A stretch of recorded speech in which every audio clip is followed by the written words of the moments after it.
All right, we've hit 6:31, so we can go ahead and get started. Let's see.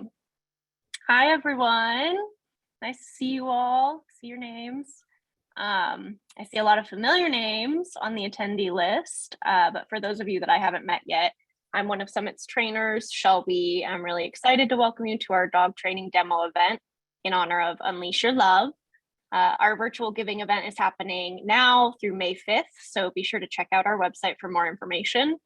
This event is sponsored by one of our gold level sponsors, Levitt Capital Companies. We're very grateful for their support for this event and for Unleash Your Love.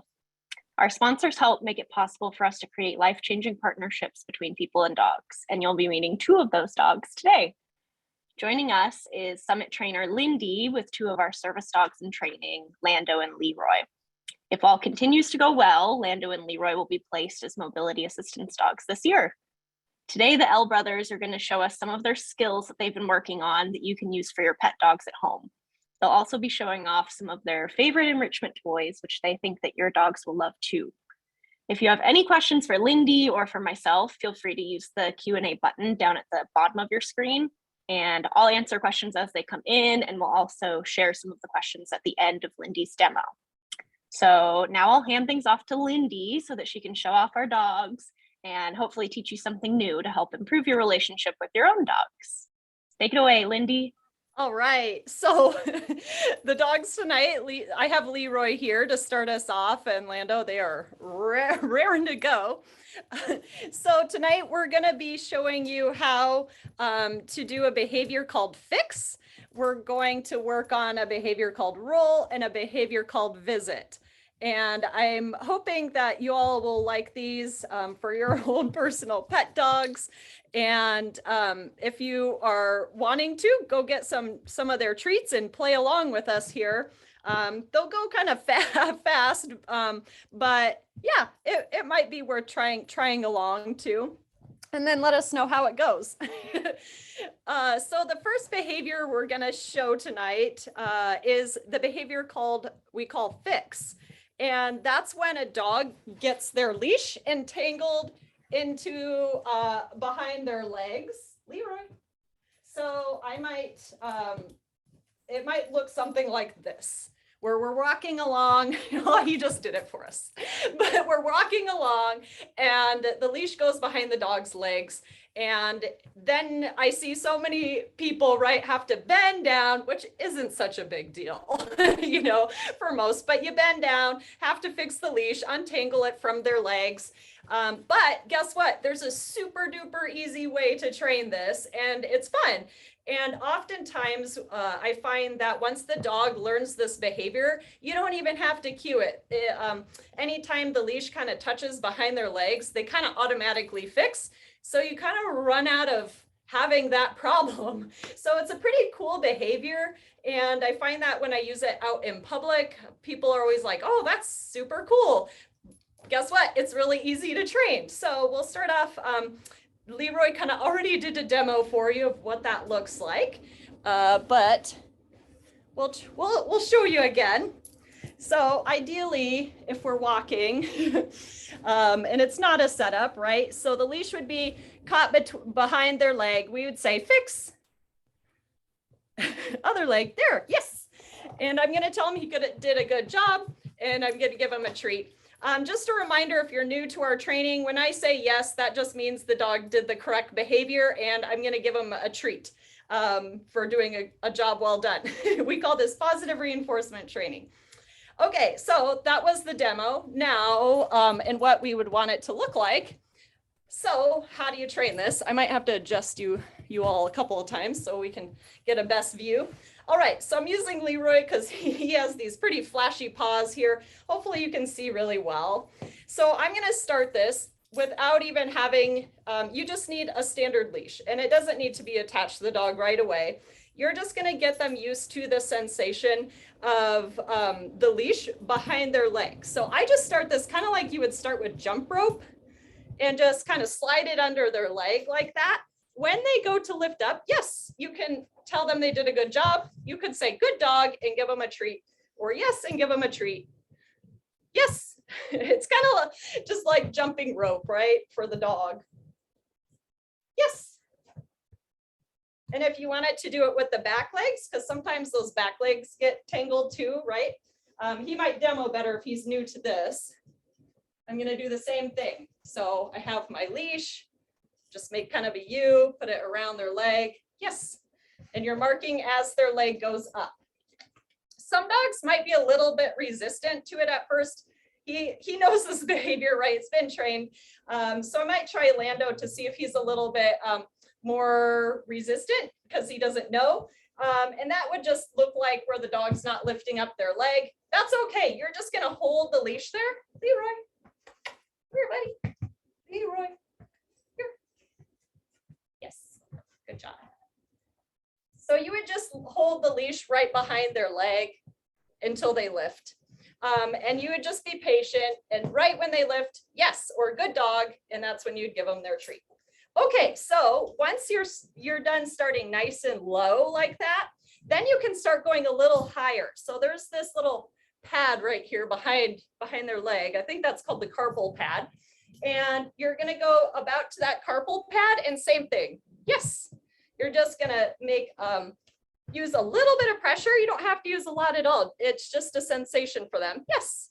And when they go to lift up their leg, you mark and reward. So super duper easy, right? And then you're just, as they get better about lifting their leg up and over that leash, you can start holding it in place so that they have to be the one to lift their leg up higher and higher. So it's going up and over the leash. So I'm gonna go a little higher. Yes.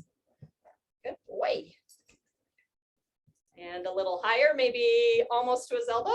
Yes, I can't really see, but I can feel it. He's getting the idea. So what if it's caught up here, right? Yes, good boy. The big thing with this one, when you're using it in real life, is to remember to put slack in the leash when it's actually attached to the dog. So when you're getting to the point where the dog is lifting their leg up and over the leash, good boy, then you can attach it to the dog's collar, and you can also start giving it a cue. So when you're first training this, don't keep saying fix, fix, fix, fix, right? Because they haven't learned the behavior yet. Once they've got the behavior of learning to lift their leg up, then you can start cueing it. So I might put the leash in place. Before he lifts the leg, I would say fix, yes.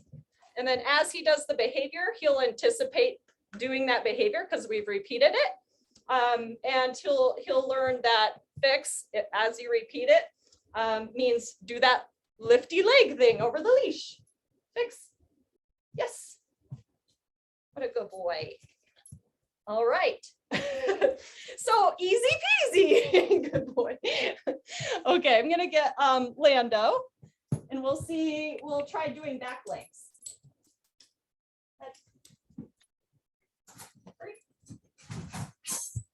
Good boy. All right, so I have Lando here, and you can do the exact same thing with back feet. I'm gonna have it attached, but yeah,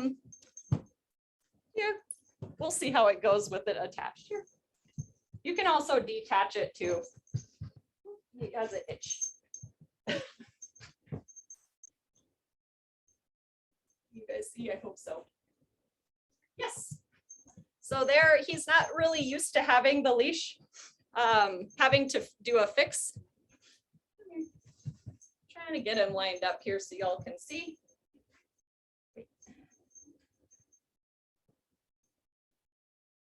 Yes.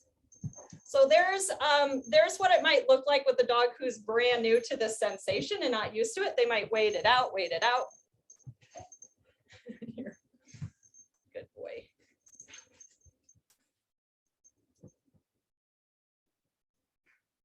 A little higher up on his leg. I'm gonna just wait him out. Yes, and right when he lifts, that's when I'm marking and giving him a treat after.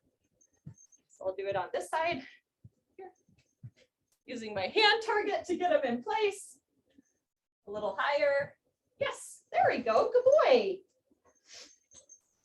And then let's see how he does for a last little session. This is the hardest part, is once they learn it, getting it to wrap around. Okay, so this is important for when our service dogs go to clients, because it might be difficult for the client to lift up a dog's leg. They might physically not be able to get down low and lift up a dog's leg in order to get the leash untangled, right? So it's important that the dog problem solve this and be able to do it on its own. But the key component is we need slack in the leash in order for the dog to achieve this. So I'm gonna put a little bit of slack, fix, here, and use my hand target. Remember, back legs are new to him, fix, almost, yes, good job, buddy, good. So start easy, and then as they get better, as anything else, you can make it more and more challenging, like a fix like we did there in the end. That was tough. It was a good boy. Okay. So the next behavior I'm going to show you is a behavior called roll, and that's where the dog lays down and it exposes their belly. This is useful for a service dog to do. Again, so the client doesn't have to physically manipulate the dog to have them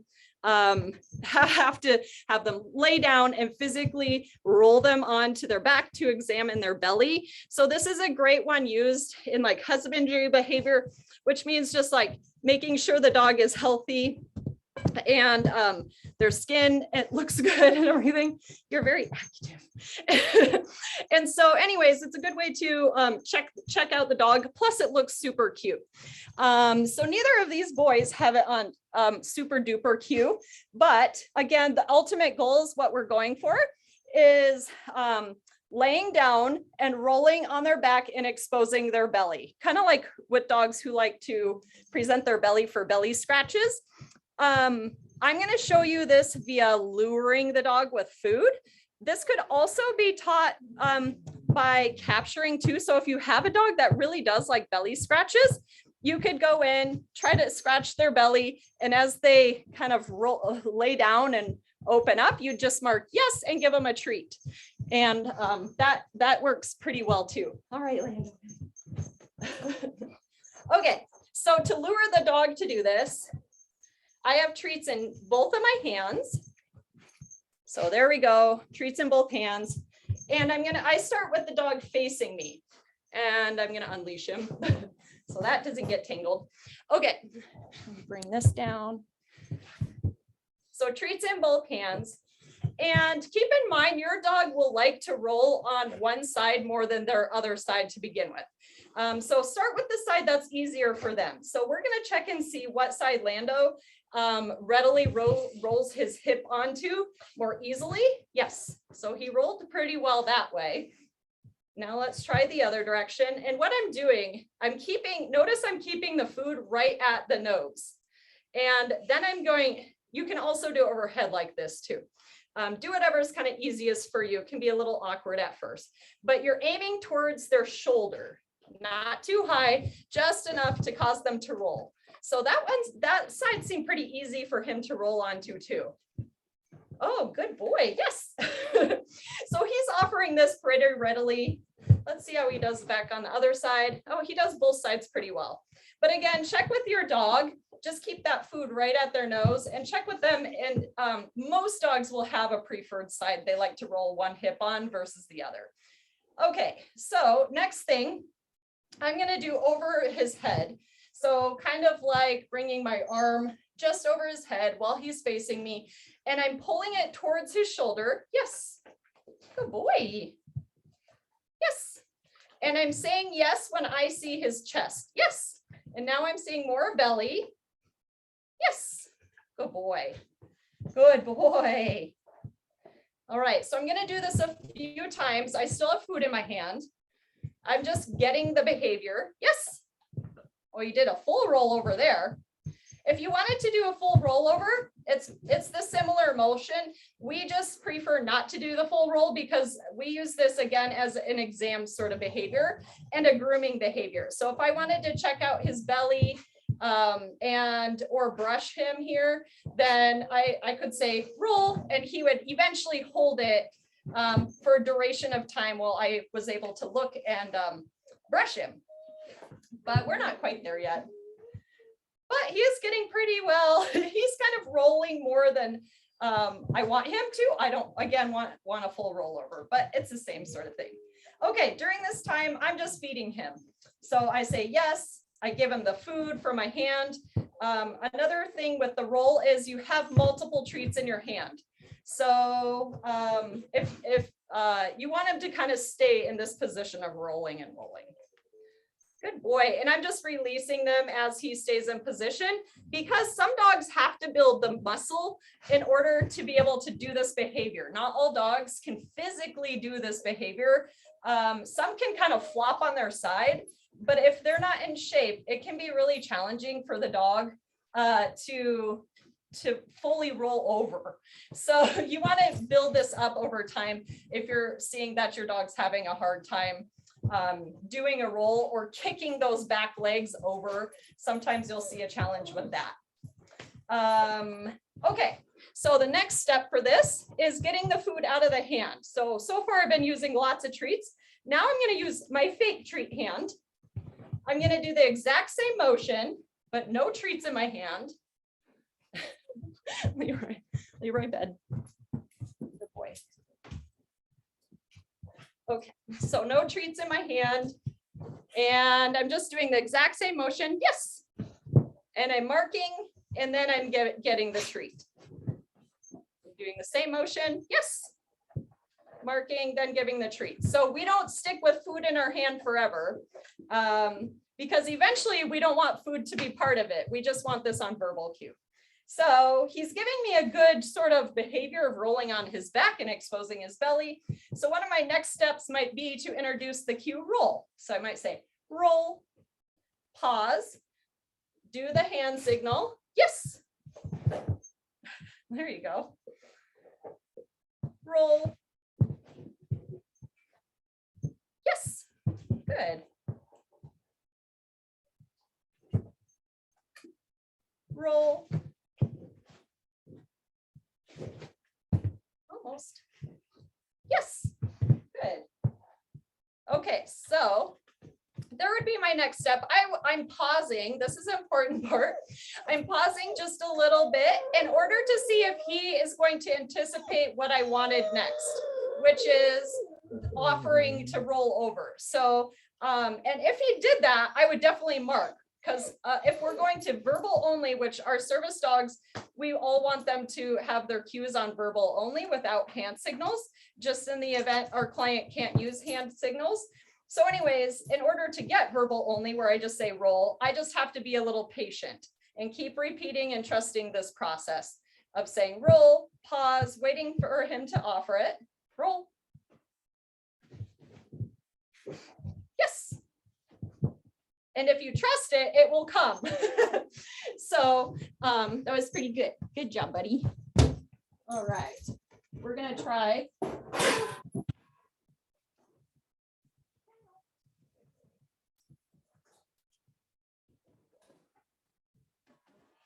have you see how you do.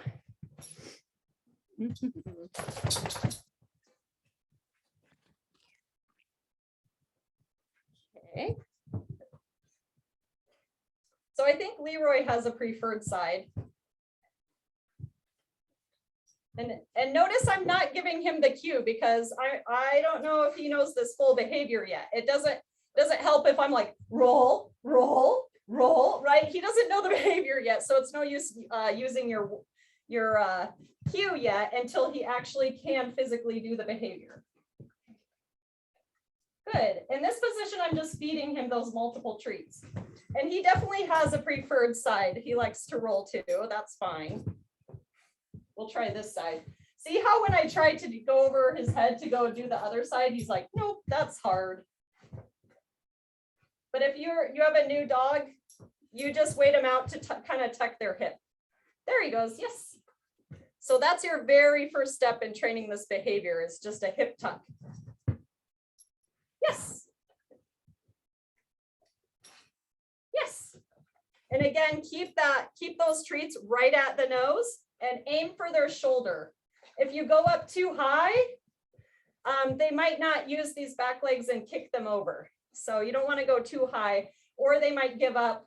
So keep it nice and tight. Your hand towards the shoulder. Yes.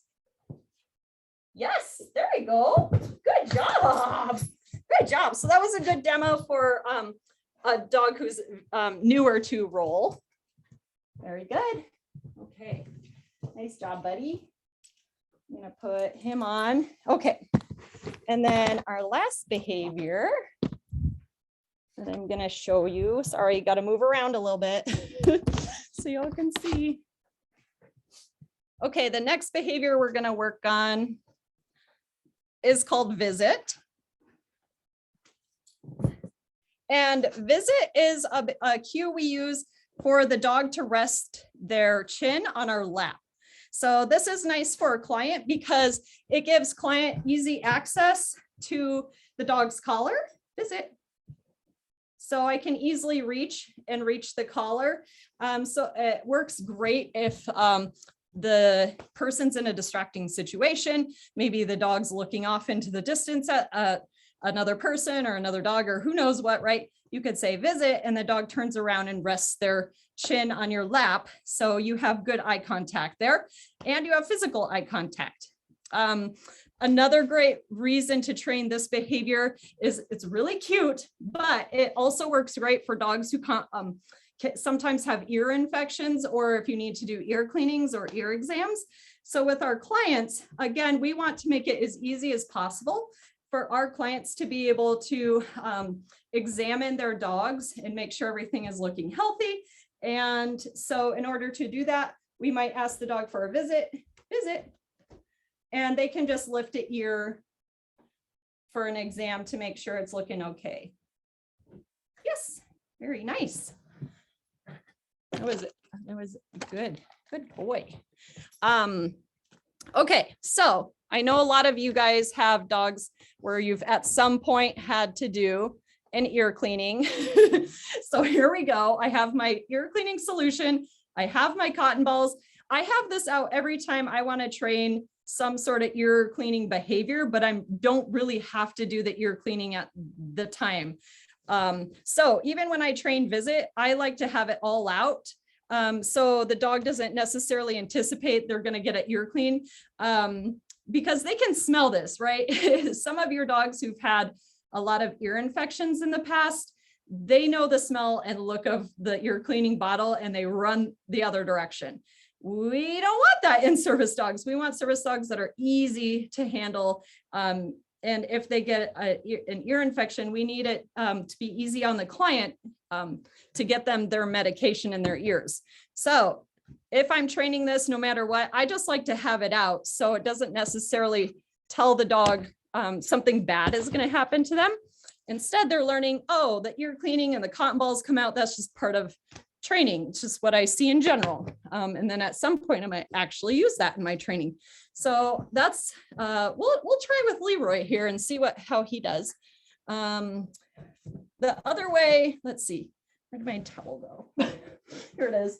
The other thing I want to add about visit is I like to add a towel because sometimes if you have a drooly dog, I love dogs, but I don't love drool. So I like to have a little towel on my lap when I'm first starting to train this.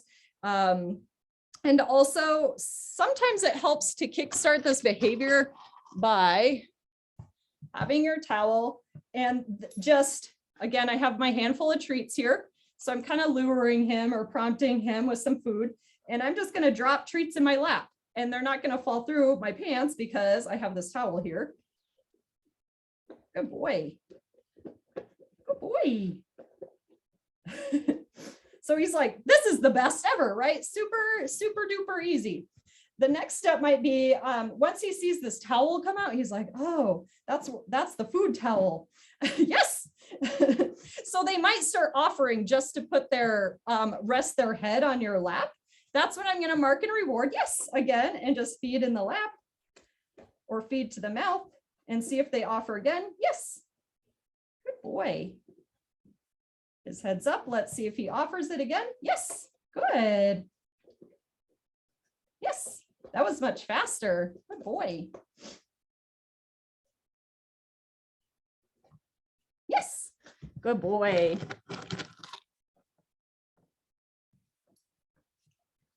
Okay, so when I would bet money, let's say 50 bucks, if I'm going to put it on cue, I'd bet 50 bucks that in this position, Leroy is going to offer putting his chin on my lap. So I'm going to say the cue. That's when I know when to say the cue, and I'd bet $50. Visit. Yes. And if that was new to him, chances are pretty high he would offer the behavior. Yes, because we've been repeating it over and over and over, right? It was really good.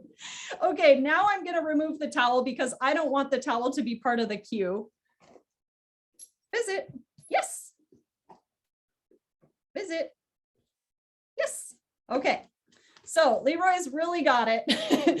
He knows to put his chin onto my thigh and rest it there. Now I want to do other stuff to him. So not terrible stuff, just stuff that will be needed potentially by the client, which is doing ear cleaning or an exam. So I'm going to get a little closer so I can reach my ear cleaning solution and visit.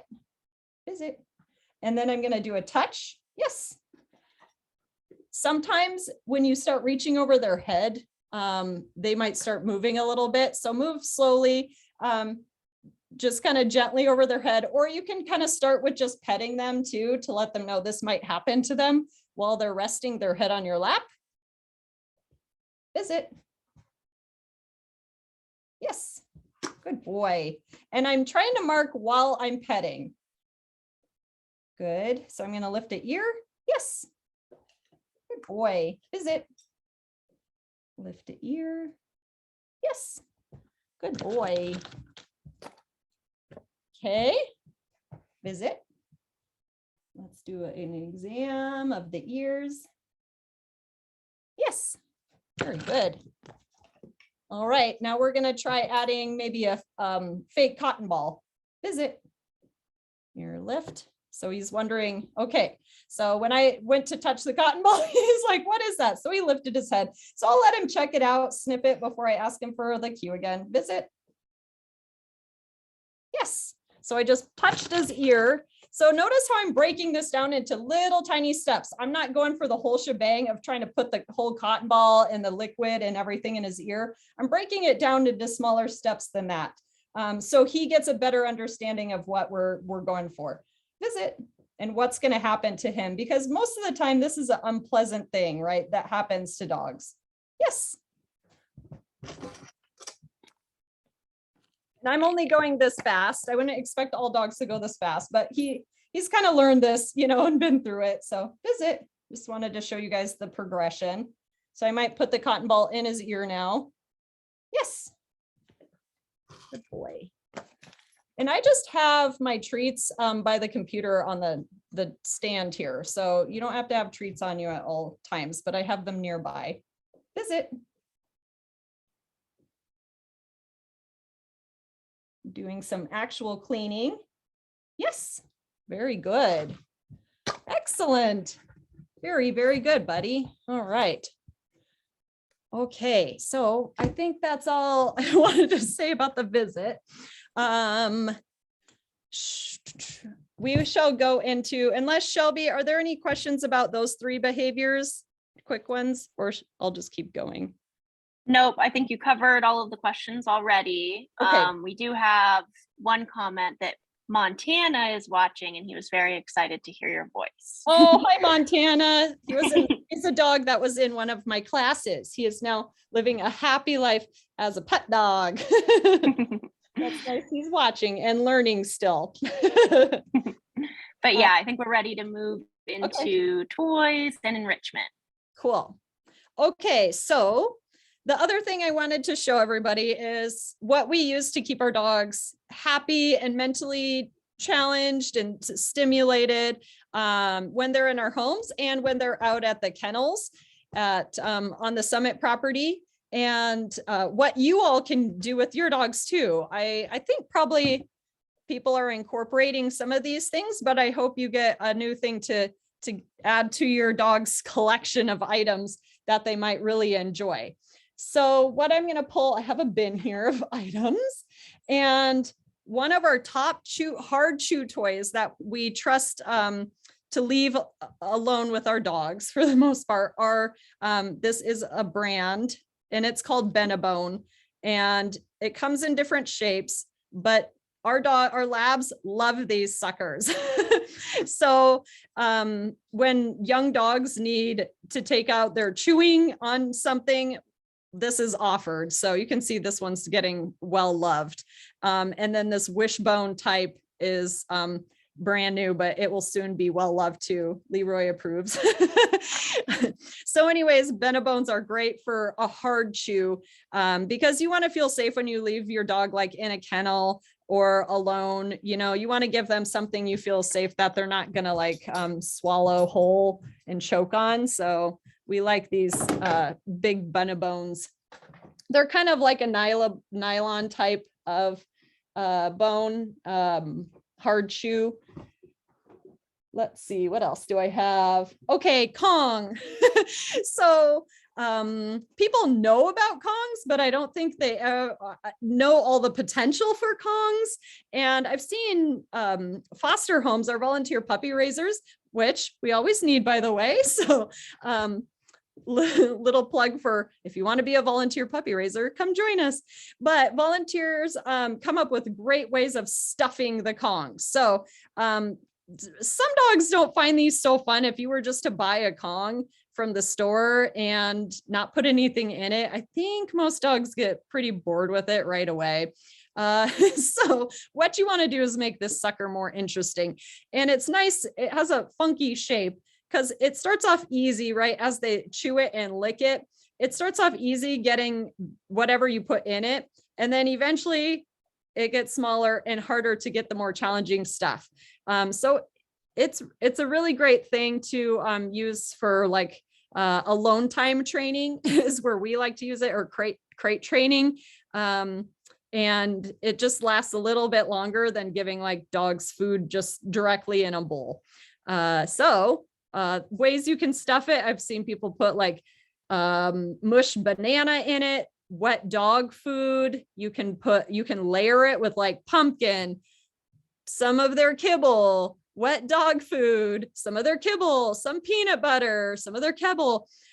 So some people layer it and stuff it to the max. Sometimes if I don't want to add too many calories to their diet, I'll just do like a smear on the inside, so it's not stuffed to the max. But if you want it to take a little longer, guess what you do? You make it into a Kongsicle. So that just means you stuff it up with wet dog food or kibble, add some, you could tape the bottom here and put it upside down. And if you put a bunch of kibble in here, put some water in here and it's taped, put it in the freezer and you have yourself a Kongsicle. And that will last much longer than just anything dry or anything smeared in here. So anyways, Kongsicles are a fan. Our dogs at the kennels love getting their Kongsicles every day. Other sort of enrichment toys that take a little longer are like this little, I don't know what brand this is, but if you guys are curious on any of it, let Shelby know and we'll get back to you on it. But this is just like something you can smear again, like banana or anything soft, wet baby food, peanut butter, dog food, wet dog food, and you can get it. And it just takes them a little longer. They chew on it too. So it kind of gets some of that tartar off their teeth, but anything that kind of buys the dog time and lets them use that chewing behavior that they're going to do anyways, lets them do it in a productive manner. That's a win for us. We want to keep them happy and let them do their doggy behaviors that come naturally to them. Bully sticks. So some of our pups get those bully sticks. And as some of you dog owners know, if you give a dog a bully stick, an adult dog, it lasts about 30 seconds and it's gone. So to make that last a little longer, we might take our Kong. I think I saw the guys at Monroe come up with something like this. They're pretty clever too at our prison program. So they take a bully stick, they shove it like through here all the way through, and then they stuff it up and then they freeze that. So that's a good way to add a little more challenge to a bully stick. And then also if you find these sort of things, Again, anything the dogs can naturally get their chewing behavior out on in a productive manner, we're all for. So sticking bully sticks through these little holes works really great. And then we don't always have to worry about them swallowing the tiny little part that's left and choking on it. So just a little safeguard there. Okay. And then another thing is we're good with, we love our food puzzles. So I have like a wobbler toy here. This is just where well-loved wobbler. This weighted part is heavy, and you just fill this with some of their kibble. So instead of putting kibble in a bowl, we're just putting it in this Kong wobbler and turning it upside down, and then the dog bats it around to get the food out. And so that lets them, in a productive manner, release their scavenging drive, or their want to scavenge, because so many dogs, every dog living in a household right now wants to do this. Even picky dogs. It's been a solution for years of mine to do picky dogs. I give them a work to eat puzzle or a food puzzle. For some reason, it kind of increases that appetite. So I'll give that to Leroy to do in the background here, so you can see what it looks like. And they just push it around till the food comes out, and see how, if they're scavenging on the floor, guess what? They're not scavenging up on your counters. So, so there's your tip. The other one, I just have this random one, same thing. It has a hole, you can put some food in it, and the dog noses around the floor to get the food out. Wonderful. These food puzzles come in all sorts of types. So if you feel like one did not work for your dog, don't give up, keep trying. This one is adjustable for the different kibble sizes that there are. So you can make the hole bigger or smaller. So you'd fill it up with kibble again, and then put on the bottom and let the dog roll it around in order to get the food out. So many food puzzles out there these days. Same thing. This is like a maze ball. So you put the food in, same thing, kind of shake it up to get it down in this level, and the dog has to just roll it around in order to get the food out. Love that. So if you have a dog you just can't burn with exercise, they have just so much energy, feed them daily in one of these suckers. It'll help you out big time. So if a Kong is too difficult, some dogs or puppies find Kongs too difficult or challenging or frustrating, and they give up on them. You kind of have to teach them to use it. So this one is made by West Paw, and you can put two of these together to make it more challenging even, but it's a little more open, has some texture in the bottom, but I like to stuff these and freeze them too for younger dogs. All right, and okay, here we go. The Snuffle Mat. So I hope most of you by now have heard about Snuffle Mats, and if not, we'll let Lando, he's resting so nicely. We'll let Lando demo this one, since Leroy's still working on his wobbler back there. But a Snuffle Mat, it releases, again, that scavenging behavior that all dogs really like to do, and it comes so naturally to them. So instead of putting their daily food rations again in a bowl, let's put them in a Snuffle Mat. So what is a Snuffle Mat? Well, I'll show you. So easy. All right, buddy. Let's let Lando have a turn. Lando free. Leroy kennel.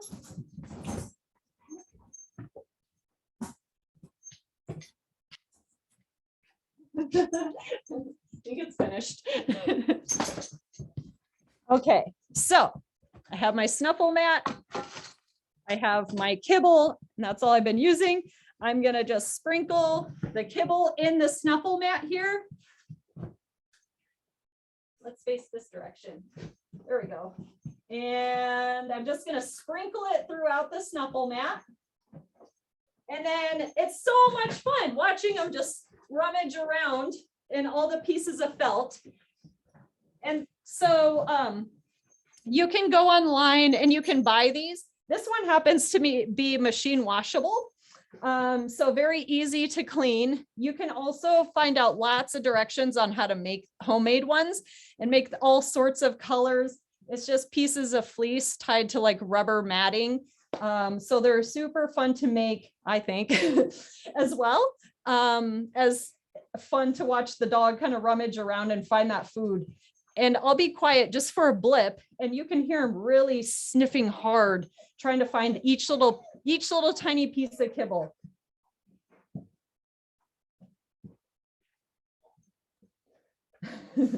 And every deep sniff that they take makes them a little bit more tired and a little bit happier because they get to do what comes naturally to them and what they're really good at, which is sniffing.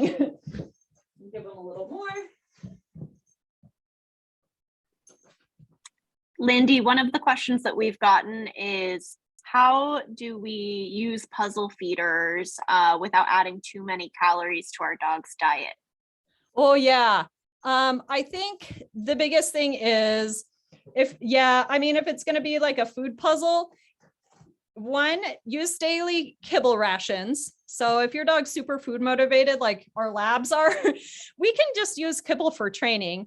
That way we know how many calories they're getting, but some kibbles are super high calorie, right? And a lot of people don't think about this, but on the back of treat bags and on the back of your kibbles bag, you can figure out how much kibble a dog is getting. Here, come in and see. How many calories a dog is getting. And so I like to, since I'm training a lot with food, I like to go and find the training treats that are super low calorie. One of them's like Charlie Bears. They're like 3 calories a treat or something like that. So that's one way, is just to be cognizant of how many calories are going in and how much you're giving your dog. So if I think Lando's going to get a few more training treats or Snuffle Mat treats today, I might cut back like a 1/4 cup or so on his dinner, just to kind of weigh it out that way. Just be more mindful of, like, again, the calories and how much food they're getting total. So you could also use beans. I mean, some dogs, like vegetables can be lower calorie, and some dogs go gaga over vegetables. Other dogs think it's poison, but it's up to your dog, right, to say if they like that sort of thing or not. But yeah, experiment with some different health foods that might be a little more less calorie dense than others. All right, buddy. Come here. The other thing I have here is a snuffle ball. So one of our awesome puppy raisers made this, and it's just a rubber ball with holes in it, with pieces of fleece tied inside, up and around, coming out of it. It's made much like a Snuffle Mat would be made. And same thing, you just take some of the kibbles and put them inside, and the dog has to interact with the object in order to get the food out. Again, burning mental energy, physical energy, all the energies can be released.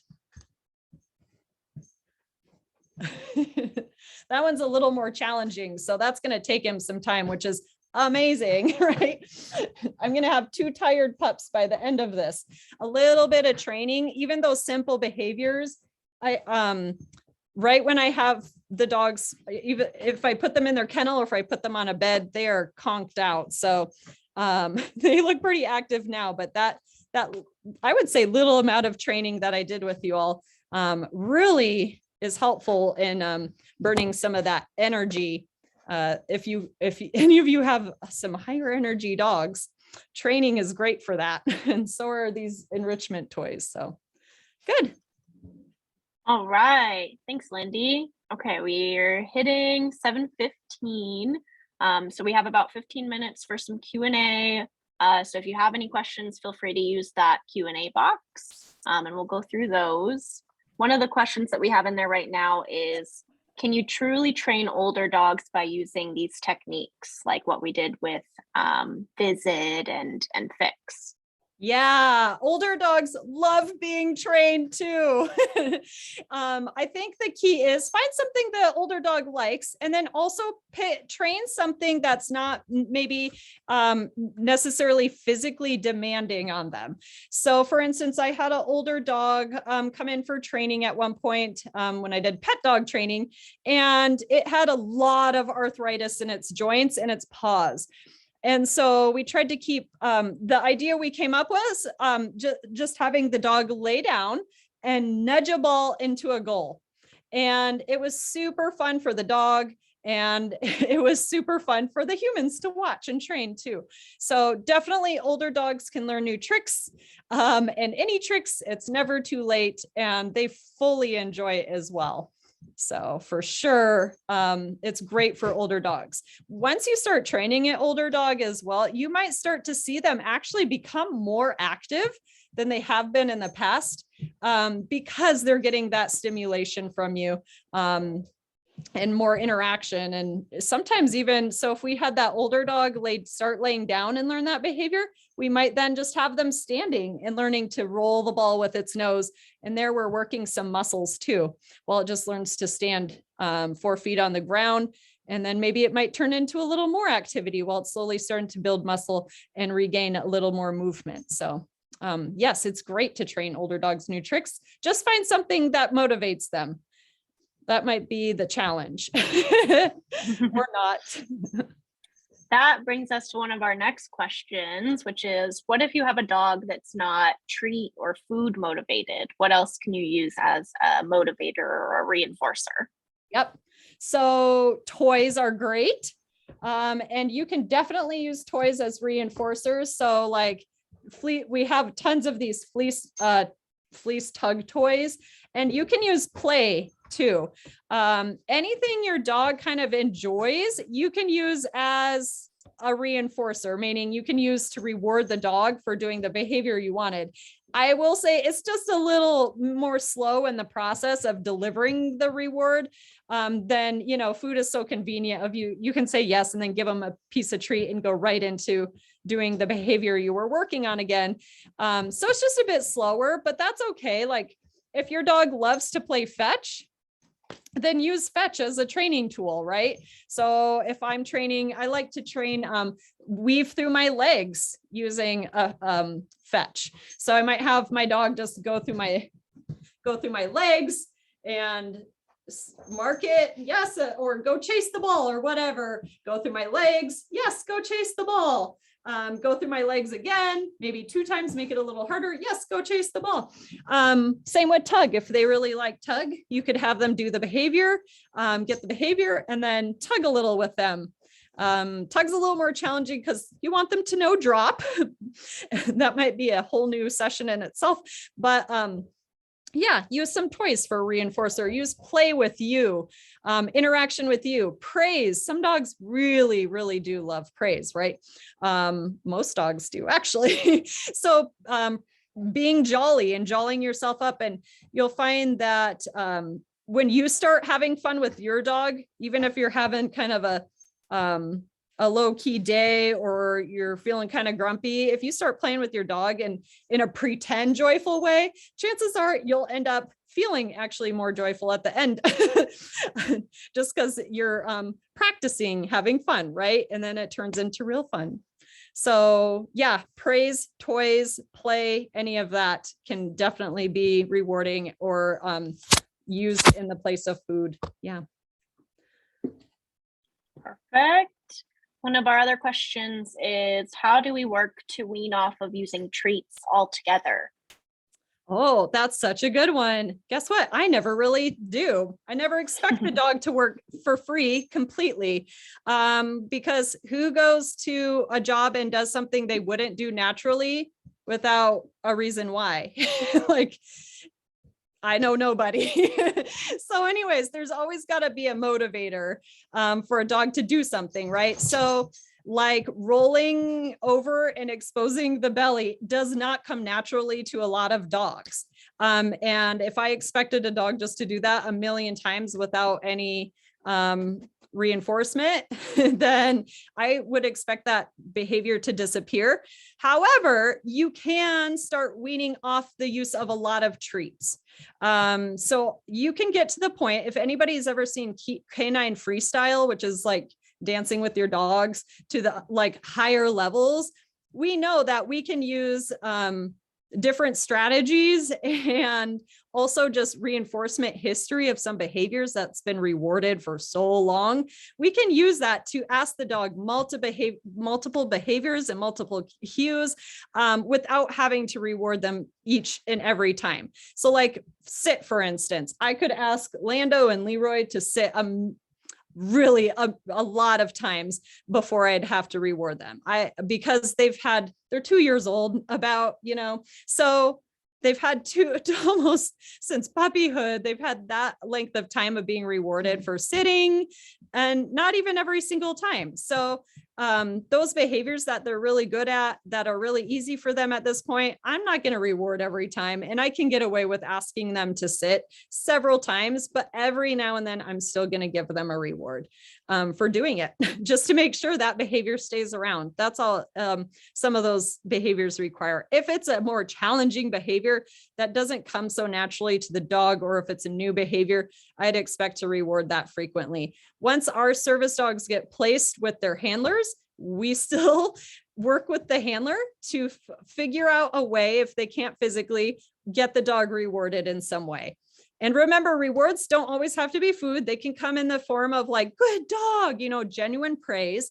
They can come in the form of playing and interaction with the human, or even being given like a novel toy. Like if I'm training, I could just say, if I have this toy, sit, or down or roll or whatever, and then give the dog the food puzzle. So those are all ways to reward behavior where you don't have to ask the dog treat the dog every single time. So you can definitely work up to it. And I just start using it in everyday life. And if that behavior is strong, I don't treat it every time.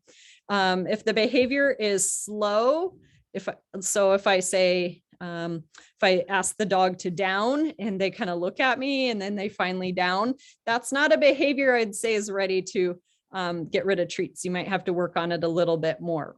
So hope that answered the question. All right. Our next question is, how do you train a dog not to behave in a certain way, like barking or aggressive greetings? Not to behave. Well, they are living animals. So guess what? you are going to get behavior no matter what. However, if you don't like a certain behavior, then an alternative behavior is usually chosen to train in its place. Or you could just reinforce or reward rather a behavior you do like. So oftentimes, say our dogs start barking at the door, right? And there could be a lot of reasons the dog's barking at the door. But let's say a dog starts barking at the door, and every time we're like, Fluffy, stop, stop, stop barking at the door. We're actually like feeding into all of that barking, right? We're kind of barking along with the dog, especially if we haven't trained them what stop even means. We're just shouting stop at the dog. They don't know what that means. It probably sounds like you're barking with them. So anyways, in that place, we might instead train another behavior. So I have a barky dog, a poodle, and when he starts to chat at the door, if I get a delivery or something, I say, go to Matt. So if you follow this prescription enough, where maybe the doorbell goes off, ding dong, bark, bark, and I say, go to Matt, pretty soon. Might take a little longer than pretty soon. Depends on the dog, but you could get knock, knock, and the dog automatically then goes to its bed. It's awesome. So anyways, it can happen. You just got to be very consistent with it and be mindful of the associations you're making with things.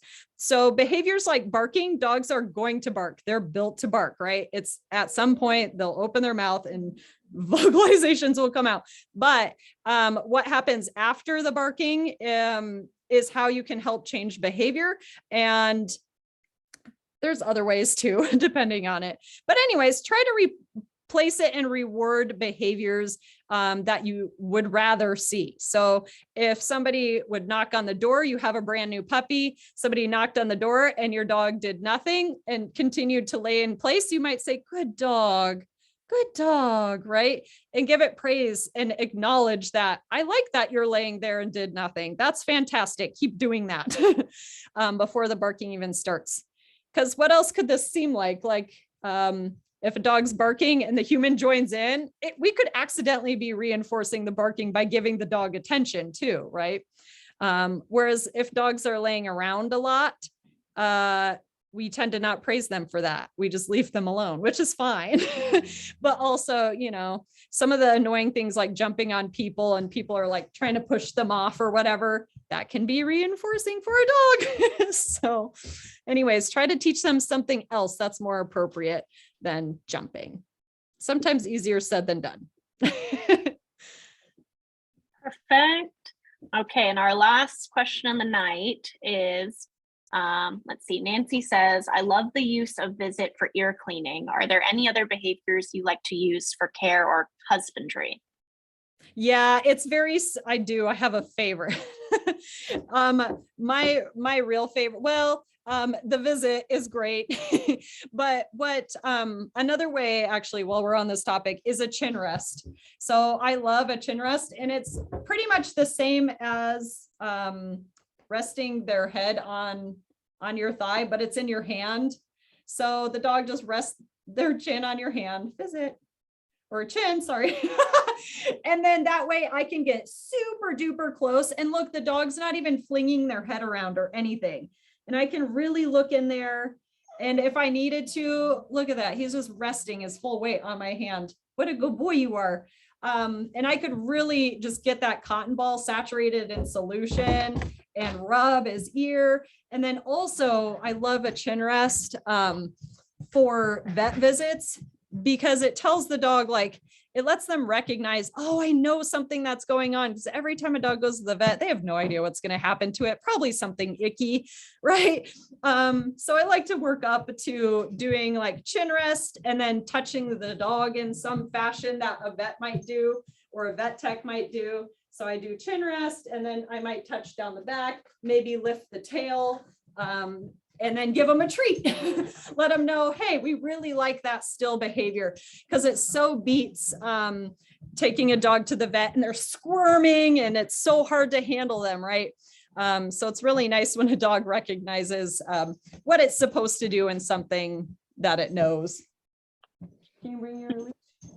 Thank you. Maybe it's time for a walk. Who's training? All right.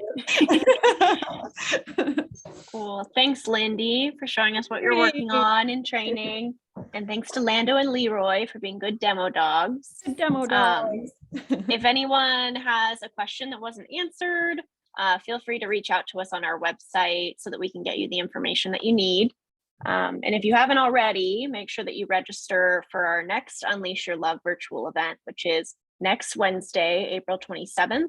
We'll be meeting our newest litter of puppies that was born this morning, the T litter, and chatting with our founder and our executive director, Sue, about what goes into whelping and raising these special puppies.